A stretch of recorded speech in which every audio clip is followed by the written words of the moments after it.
Sidang jemaat yang dikasihi oleh Tuhan, sebelum kita akan mendengarkan firman Tuhan, marilah kita mohon pimpinan dari kuasa Roh Kudus. Mari kita akan berdoa bersama-sama. Bapa di dalam kerajaan sorga, pada saat ini kami mengucap syukur kepadamu Tuhan, karena Engkau memberikan kepada kami kesempatan untuk kami boleh beribadah kepadamu, untuk menikmati akan firman-Mu yang sebentar kami akan dengarkan bersama-sama. Biarlah Roh Kudus sendiri yang akan memimpin, mengurapi, baik hamba-Mu yang akan menyampaikan firman-Mu maupun kami semuanya yang akan menerima firman-Mu. Dari awal sampai pada akhirnya, kami menyerahkan sepenuhnya akan pemberitaan firman Tuhan ini di dalam nama di atas segala nama, yaitu Tuhan kami Yesus Kristus. Haleluya. Amin. Shalom Bapak Ibu, Saudara sekalian, jemaat yang dikasihi oleh Tuhan. Gereja Sidang Jemaat Pentakosta di Indonesia, Jalan Cendana nomor 68 Kediri. Pada pagi hari ini, mari kita akan bersama-sama untuk menikmati firman Tuhan dengan tema Jangan Takut. Dari 2 Timotius 1 ayat yang ke-7. Demikianlah firman Tuhan. Sebab Allah memberikan kepada kita bukan roh ketakutan, melainkan roh yang membangkitkan kekuatan, kasih, dan ketertiban. Bapak Ibu Saudara sekalian, kita semuanya tahu bahwa saat-saat ini seluruh dunia dilanda dengan kecemasan, ketakutan, kekhawatiran yang disebabkan oleh karena pandemi COVID-19. Di mana banyak sekali orang-orang yang positif corona dan tidak sedikit juga yang kemudian meninggal dunia. Dan keadaan ini menyebabkan ekonomi menjadi berat dan banyak orang yang kehilangan pekerjaan. Banyak orang yang menjadi miskin. Dan banyak orang yang kemudian takut untuk menghadapi masa depannya. Bapak Ibu Saudara sekalian dikasihi oleh Tuhan, keadaan ini membuat orang semakin takut, membuat orang semakin khawatir. Kekhawatiran adalah saudara kembar daripada ketakutan. Dan ini adalah bagian daripada kehidupan manusia yang disebabkan oleh karena dosa. Karena pada waktu manusia berbuat dosa di Taman Eden, maka pada waktu itulah ketakutan mencengkeram kehidupan manusia. Namun Tuhan itu penuh dengan kasih. Tuhan tidak ingin manusia dikuasai oleh ketakutan, diperbudak oleh ketakutan. Oleh sebab itulah Tuhan berjanji untuk memberikan seorang juru selamat yang akan menyelamatkan manusia dari ketakutan dan dari segala sesuatu, dari dampak ketakutan itu sendiri. Sidang jemaat yang dikasihi oleh Tuhan, firman Tuhan mengatakan bahwa pada akhir zaman, pada hari-hari terakhir adalah masa yang sukar. Kejahatan merajalela di mana-mana di seluruh dunia, sehingga karena manusia sudah kehilangan kasih daripada Tuhan. Dan itu menyebabkan manusia menjadi putus asa di dalam menghadapi kehidupan yang semakin hari semakin sulit. Tuhan Yesus berkata, jangan takut. Dan bahkan di dalam Alkitab terdapat 365 ayat tentang jangan takut. Berarti sebetulnya setiap hari Tuhan berkata kepada kita, orang-orang yang percaya, jangan takut terhadap apapun juga, karena Tuhan yang beserta dengan kita.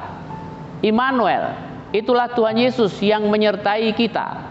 di dalam menghadapi segala ketakutan dan maupun kekhawatiran, kecemasan. Karena ketakutan, kekhawatiran, kecemasan itu menyiksa kehidupan manusia. Manusia menjadi stres, menjadi depresi, dan tidak sedikit juga yang kemudian bunuh diri. Juga ketakutan dan kecemasan itu membuat orang menjadi sakit dan juga menjadi melarikan diri dari kenyataan kehidupan yang penuh dengan kesulitan ini. Keadaan yang takut ini adalah keadaan yang memang disukai oleh iblis. Karena ketakutan itulah maka orang menjadi berbuat dosa. Ada banyak yang korupsi karena takut tidak makan. Ada yang mencuri dan merampok supaya mendapatkan penghasilan. Dan juga ada yang kemudian melarikan diri dengan minum-minuman keras atau narkoba. Nah, oleh sebab itulah Tuhan ingin agar kita menyerahkan seluruh kekhawatiran kita kepada Tuhan. Seperti yang ada di dalam firman Tuhan, serahkanlah segala khawatirmu kepada Tuhan, karena Dialah yang memperdulikan kamu. Bapak, Ibu, dan saudara sekalian yang dikasihi oleh Tuhan, mari kita akan melihat contoh daripada tokoh-tokoh Alkitab. Di antaranya adalah Raja Daud. Raja Daud mengalami satu tekanan yang berat ketika dia berhadapan dengan Goliat. Namun Daud tidak merasa takut. Di mana semua orang Israel pada waktu itu mengalami kecemasan dan ketakutan, bahkan Raja Saul sendiri juga mengalami ketakutan. Tetapi Daud, dia berkata, jangan seorang pun menjadi tawar hati karena dia. Hambamu ini akan pergi melawan orang Filistin itu. Tetapi Saul berkata kepada Daud, oh, tidak mungkin kamu akan menghadapi Filistin, karena kamu pasti akan kalah. Kamu masih muda. Dan orang Filistin itu sejak dari masa mudanya, dia telah menjadi prajurit yang gagah perkasa. Namun Daud, dia meyakinkan kepada Raja Saul bahwa Tuhan yang akan berperang bersama-sama dengan Daud dan akan mengalahkan Goliat. Demikian juga kita orang-orang yang percaya, seharusnya kita juga yakin bahwa Tuhan itu beserta dengan kita untuk menghadapi segala problem permasalahan yang membuat kita manusia menjadi khawatir, menjadi takut akan kehidupan kita yang banyak dengan problem dan permasalahan itu. Demikian juga kalau kita melihat tentang Gideon. Ketika Gideon menghadapi orang Median, prajurit Median, pada waktu itu Gideon juga merasa takut karena tentara Median jauh lebih banyak. Namun pada waktu itu Gideon diberikan kekuatan oleh Tuhan. Jangan takut, aku yang akan beserta dengan engkau. Pada waktu itu orang Israel, prajurit Israel berjumlah 32.000. Tetapi Tuhan berkata itu terlalu banyak. Maka tinggal 300 prajurit saja yang maju berperang melawan orang Midian itu. Dan Tuhan yang memberikan kemenangan kepada Gideon beserta dengan tentaranya. Sedang jemaat yang dikasihi oleh Tuhan, suatu saat Tuhan Yesus bersama-sama dengan murid-muridnya naik perahu, dan di tengah danau itu terjadi gelombang yang besar, sehingga murid-muridnya ketakutan karena perahu itu hampir tenggelam. dan mereka berseru kepada Tuhan Yesus, "Tuhan Yesus, mengapa Engkau tidak memperdulikan kami? Kami akan tenggelam." Lalu Tuhan Yesus, dia berkata, "Mengapa kamu takut? Kamu, hai orang yang kurang percaya." Dan Tuhan Yesus menghardik angin dan danau itu, maka danau itu menjadi teduh sekali. Nah, di sini seolah-olah merupakan hal yang aneh. Mengapa? Karena pada waktu itu memang keadaan yang sangat genting. Apabila mereka tenggelam, pasti mereka akan binasa. Tetapi bagi Tuhan Yesus Kristus itu bukan apa-apa. Karena Tuhan Yesus bisa menguasai angin dan danau. Demikian juga Tuhan Yesus adalah penguasa dari segala sesuatunya. Seharusnya murid-muridnya tahu akan hal itu, sehingga mereka tidak perlu ketakutan. Nah, memang keadaan manusia karena dosa, mereka selalu dihantui oleh segala ketakutan. Tetapi sebagai orang-orang yang percaya, seharusnya kita menyerahkan segala kekhawatiran kita, ketakutan kita kepada Tuhan. Karena Dia berjanji untuk menolong kita di dalam segala sesuatu. Seperti yang Rasul Paulus juga mengatakannya, segala perkara dapat kutanggung di dalam Dia, di dalam Tuhan Yesus Kristus yang menyertai aku. Bapak Ibu Saudara sekalian yang dikasihi oleh Tuhan, Tuhan sudah mengubahkan semua ketakutan-ketakutan, hal-hal yang menyebabkan ketakutan itu menjadi bagaikan vaksin bagi kita. Sehingga sekalipun kita merasakan ketakutan, tetapi ketakutan itu tidak akan menguasai kita. Justru ketakutan itu membuat kita bergantung sepenuhnya kepada Tuhan. Sehingga kita bisa melihat kuasa Allah itu nyata. Sehingga kita tidak mengandalkan diri kita, dan kita bisa mengalahkan segala hal yang membuat kita takut ataupun khawatir.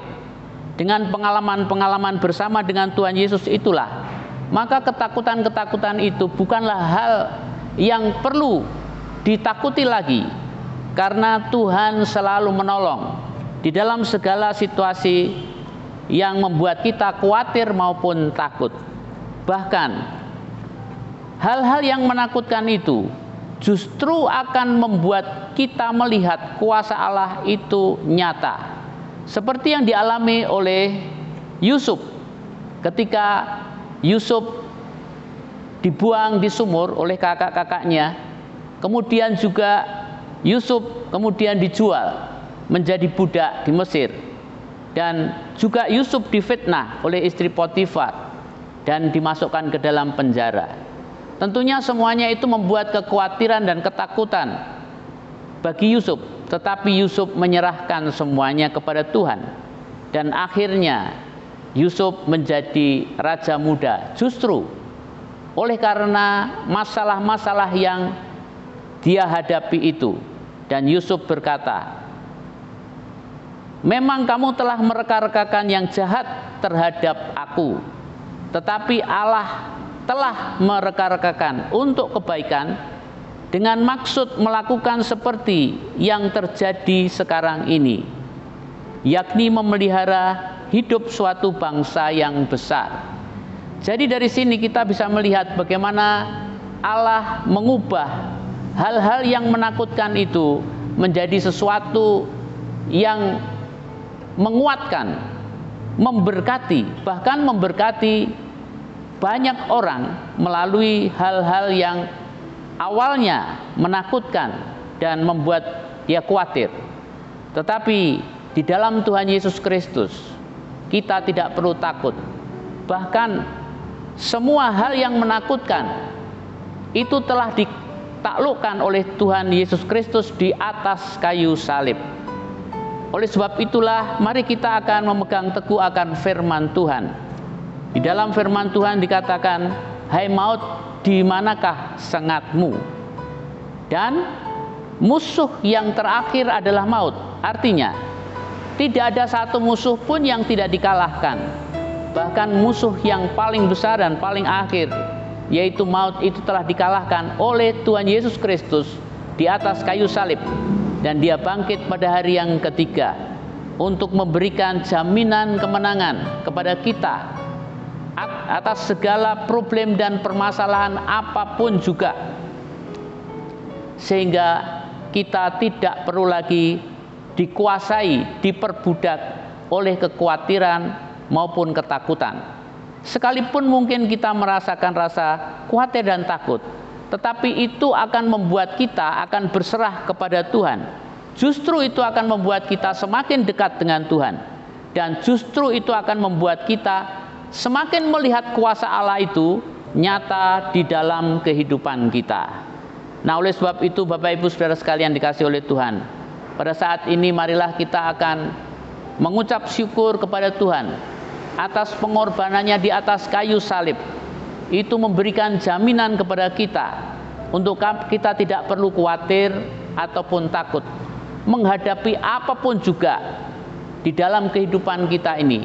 Maka Tuhan itu akan menolong kita tepat pada waktunya dan indah pada waktunya.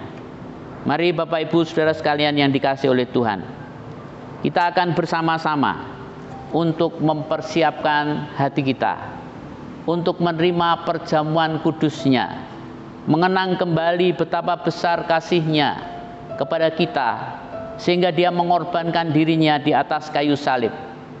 Dia tidak ingin kita diperbudak oleh dosa, oleh ketakutan, oleh kekhawatiran. Namun Tuhan ingin supaya kita justru mengalami berkat, mengalami kemenangan bersama-sama dengan Tuhan Yesus di dalam menghadapi segala tantangan, rintangan apapun juga. Kita akan bersama-sama untuk mengambil perjamuan kudus dan mempersiapkan hati kita untuk makan roti dan anggur sebagai lambang daripada kematian Tuhan Yesus Kristus untuk mengorbankan dirinya bagi tebusan dosa-dosa kita. Marilah kita akan mengambil roti dan anggur masing-masing, dan kita akan bersama-sama untuk datang kepada Tuhan. Kita akan pegang roti dengan tangan kanan dan anggur dengan tangan kiri kita, dan kita akan masuk di dalam doa kita kepada Tuhan. Mari kita akan bersama-sama berdoa untuk memohon berkat bagi perjamuan kudus ini, sehingga dengan makan dan minum perjamuan kudus ini kita akan menikmati berkat rohani yang daripada Tuhan. Mari kita akan berdoa bersama-sama. Bapa di dalam kerajaan sorga, kami mengucap syukur atas firman-Mu yang telah Engkau berikan kepada kami, supaya kami tidak lagi khawatir ataupun takut tentang apapun juga, karena Engkau yang sudah mengalahkan segala sesuatu apapun yang kami khawatirkan dan kami takutkan. Dan kami menyerahkan segala kekhawatiran dan apa yang membuat kami takut ini ke dalam tangan-Mu, dan membuat kami Tuhan semakin bergantung dan berserah kepada-Mu, semakin melekat dan dekat kepada-Mu ya Tuhan. Dan oleh sebab itulah pada saat ini kami akan merenungkan kembali pengorbanan-Mu di atas kayu salib. Oleh sebab itu kuduskanlah kami sebelum kami makan dan minum perjamuan kudus-Mu. Kiranya Tuhan, Engkau akan mengampuni segala dosa-dosa yang kami lakukan, sengaja ataupun tidak sengaja, supaya kami layak untuk ambil bagian di dalam perjamuan kudus-Mu ini ya Tuhan. Dan biarlah Tuhan Engkau akan turunkan berkat atas roti dan anggur ini, sehingga dengan makan dan minum perjamuan kudus-Mu ini kami boleh menikmati berkat persekutuan secara pribadi dengan Engkau ya Tuhan. Dan segala berkat-berkat-Mu Engkau berikan di dalam kehidupan setiap orang-orang yang percaya. Marilah kita akan mengangkat roti lebih tinggi dari kepala kita, dan kita akan dengarkan firman Tuhan, dan setelah itu kita aminkan bersama-sama, lalu kita akan makan perjamuan kudus ini dengan iman. Demikianlah firman Tuhan. Sebab apa yang telah kuteruskan kepadamu telah aku terima dari Tuhan, yaitu bahwa Tuhan Yesus pada malam waktu ia diserahkan mengambil roti, dan sesudah itu ia mengucap syukur atasnya. Ia memecah-mecahkannya dan berkata, "Inilah tubuhku yang diserahkan bagi kamu. Perbuatlah ini menjadi peringatan akan aku." Sidang jemaat yang dikasihi oleh Tuhan, bukankah roti yang kita pecah-pecahkan adalah persekutuan kita dengan tubuh Kristus? Amin. Mari kita akan makan bersama-sama dengan iman di dalam nama Tuhan Yesus Kristus.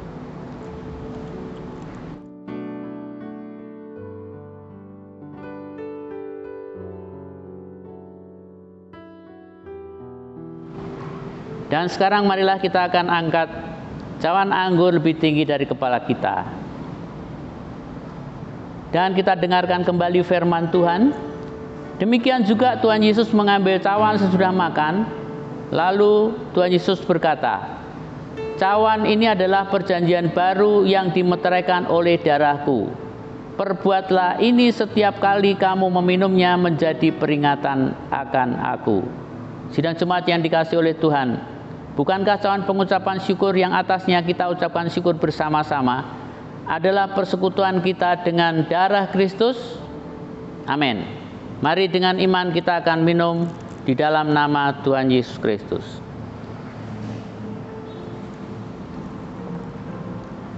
Sekarang mari kita akan mengucap syukur kepada Tuhan. Terima kasih Tuhan untuk segala berkat, rahmat, anugerah yang Kau berikan kepada kami melalui pengorbanan Tuhan kami Yesus Kristus. Biarlah Tuhan, berkat pengorbanan-Mu itu akan membuat kami sidang jemaat-Mu tidak lagi gentar menghadapi segala tantangan zaman ini. Justru kami akan semakin dekat dengan Engkau ya Tuhan, dan kami akan setia kepadamu sampai akhir zaman. Biarlah Roh Kudus akan menolong kami semuanya ya Tuhan, untuk kami boleh mengiring Engkau ya Bapa, mengasihi Engkau ya Tuhan, menghadapi segala tantangan yang Tuhan izinkan di dalam kehidupan kami Bapa. Engkau memberkati seluruh sidang jemaat-Mu yang telah mengikuti ibadah dan perjamuan kudus-Mu pada saat ini.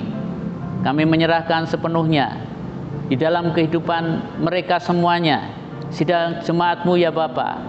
Kiranya Tuhan, Engkau akan senantiasa menyertai seluruh sidang jemaat ini ya Tuhan, dan boleh menjadi berkat juga bagi setiap keluarga mereka. Demikian juga Tuhan menjadi berkat bagi orang-orang di sekitar, sehingga nama Tuhan akan dipermuliakan. Di dalam nama di atas segala nama, kami menyerahkan sepenuhnya, yaitu di dalam nama Tuhan Yesus Kristus. Mari kita akan angkat tangan kita untuk menerima berkat yang daripadanya. Sidang jemaat yang dikasihi oleh Tuhan, sekarang dengan iman, terimalah dan pulanglah dengan membawa berkat rahmat yang daripada Allah Bapa kita, kasih dan karunia daripada Tuhan kita Yesus Kristus, serta persekutuan yang manis dengan Roh Kudus, mulai pada saat ini, besok, dan sampai Maranatha. Tuhan Yesus Kristus akan datang kembali untuk menjemput kita sekalian, agar kita bisa tinggal bersama dengan Dia di dalam kerajaan surga yang kekal untuk selama-lamanya. Di dalam nama di atas segala nama, yaitu Tuhan Yesus Kristus. Haleluya. Amin.